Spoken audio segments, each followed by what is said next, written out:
This is Fabien Barel here to give you a couple tips how to set up your enduro bike properly. First of all, let's start by the cockpit. You can imagine that it's pretty important to choose the correct handlebar width. I do advise to choose the handlebar width, first of all, based on the type of riding style you will do, but also based on your shoulder width to make sure that you can absorb properly the impact and have the correct end position towards your shoulder. What is key for that is also to set up your lever in the correct position. Most people are saying that you should actually set up your lever angle based on your forearm position. I personally do not agree with this, just by the fact that you don't want pressure of your handlebar being in the inside of your hand towards your thumb. So make sure that you actually have the correct angle in your wrist that will allow you to have a relaxed hand while taking impact and optimize your feeling on the lever. The other thing is make sure that the depth of your lever is correct.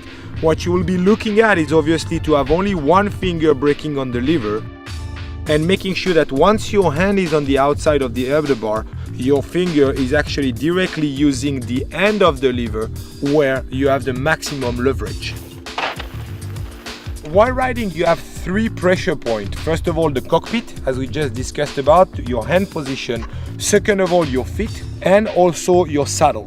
I like to actually design the bikes and choose the bikes with like a fairly steep seat angle and always maximize my saddle position by having all the weight forward. The main reason for me is to be able to optimize traction when I'm going to be riding uphill, so I'll be able to actually go towards the back of the saddle for long flat pedaling sections, but when it's going to be very steep, I have the possibility to go sit on the nose of the saddle, have my gravity center towards the front to keep my front wheel low, but also optimize my leg position when I'm going to be pedaling on my quads and be able to have my heel really low when it's the time to optimize my traction. When I ride downhill, if my saddle is very frontward, it's really easy to go behind the saddle and play around the bike as I want to and feel free.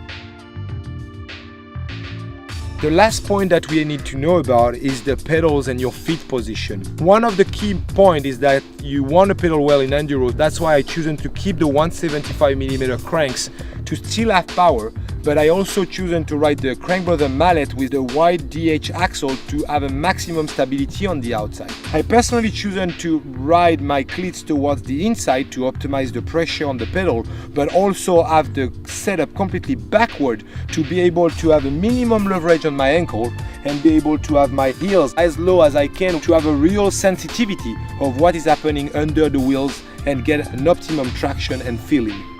Keep a certain stability, get the right compromise into your setup. I personally believe that general enduro and all mountain should be fully backward to have good downhill position, a good downhill mode, and a very good feeling with the terrain.